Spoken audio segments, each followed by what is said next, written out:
All right, 10D, receive a report and adopt a resolution authorizing the city manager to execute an improvement agreement, affordable housing agreement, and maintenance agreement for the Cedar Mills development located at 599 Cedar Avenue. Staff? Thank you, and good evening, Honorable Mayor and City Council. I believe this is a development that the City Council knows well, but for the sake of background, we have a location map on the board behind me. This is now known as the Cedar Mills development.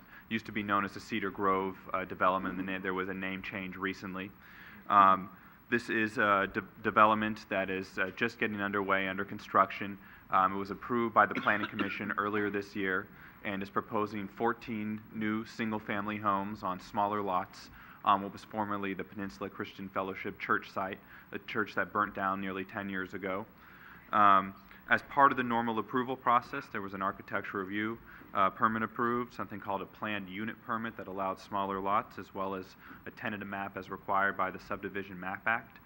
And as part of this, there was hundreds of different conditions of approval, and several of those required different agreements for the city to enter into different agreements with the developer, and that's the subject of the report tonight.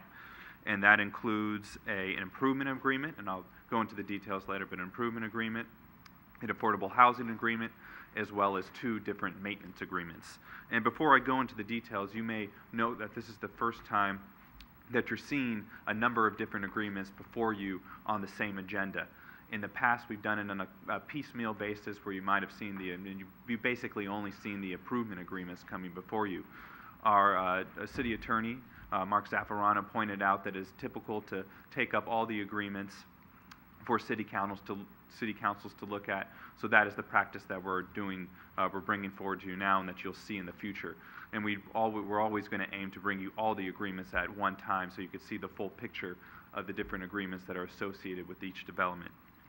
So with that said, the improvement agreement is a pretty standard document, and what this does is state the standards by which the public improvements associated with the project have to be built. So this includes everything like the water system, the storm drain system, the sanitary sewer system, as well as certain roadway improvements. There's bonding and insurance requirements that go along with this, as well as warranty requirements. And upon a completion of the work, this will be back to the City Council to accept those improvements, and once that happens, the improvement agreement will go away. The second is the affordable housing agreement. As you know, the City of San Bruno has a 15% affordable housing requirement for all developments, and there's basically 1 of 2 routes you could go. Route A is you include the affordable housing on site. That usually doesn't make a lot of sense on a for-sale product and single family. So option B is that the developer pay an in lieu fee payment that goes towards the provision of affordable housing elsewhere within the City of San Bruno. That's the route that we went this time. We have a calculation that calculates what that total payment is. Comes out to about $29,000 per unit per home on this site, which comes out to about $400,000 in all. So the affordable housing agreement lays out the details of this payment, but it comes down to they're going to have to pay $29,000 per unit at the time of building permit. And once that happens, the affordable housing obligation goes away, and we're able to provide that elsewhere within San Bruno. There are 2 maintenance agreements. Much of this development is going to be privately held and maintained by the developer and then by the HOA. This lays out our requirements for maintenance of those improvements, so everything from the common area landscaping to the lighting improvements to certain sidewalks, and there's certain standards that those have to be maintained to. And if they don't maintain them to the standards, this allows the city to go in there, do the work, and file a lien against the property to recoup those costs. The second maintenance agreement is actually something that is new and has to do with stormwater. This is something there's new, as the council knows, there's new federal laws, new state laws, and in particular that have to do with the maintenance of stormwater requirements. Over the years, cities required certain stormwater provisions, swales, and different things to mitigate stormwater impacts, but those weren't maintained, so they lost their desired effect. So now there's certain maintenance agreements or maintenance requirements, as well as city inspection requirements with reimbursement that are embedded within this maintenance agreement. As I mentioned, there's an HOA now, a lot of homeowners associations now that we didn't necessarily have 30, 40, 50 years ago that take on many of these responsibilities. Those responsibilities are within the agreements. That's not to say the city doesn't have responsibilities. with this, but those responsibilities are reimbursed through these different agreements, so inspections and things like that. So each agreement, the improvement agreement will go away when there's an acceptance. The affordable housing agreement will go away once the payment is made. However, the maintenance agreements will stay with the life of this project. So that concludes my presentation, and I could take any questions at this time. Good. Any questions of staff at this time? Ken? Sure. When you say about improvements, I see on one of the site plans that probably the entire frontage of, as far as hardscape sidewalks and driveway cuts will all be new. Correct. Yeah. When you mention lighting improvements, what does that entail? Does that entail maybe Pepper and Cedar Avenue, or is that just within the confines of the property?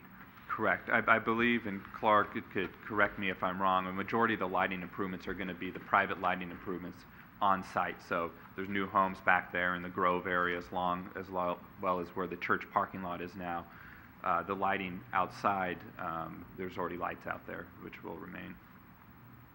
It's my little pet peeve right now, and I was out there and I noticed that there was really only one street light right there at the corner, and then there's not another street light until probably a good 2/3 of the block west of Pepper Drive.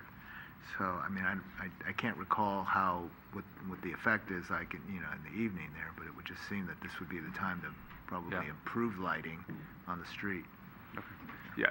The Public Services Director will follow up on that. And one other note is there was previously a street light that appeared to be a city street light that was actually located on site on the church parking lot that hasn't been illuminated. And we have received a call from a resident that said, hey, there's less light in that area since that light hasn't been illuminated. So there will be some light overall just by having that development lit.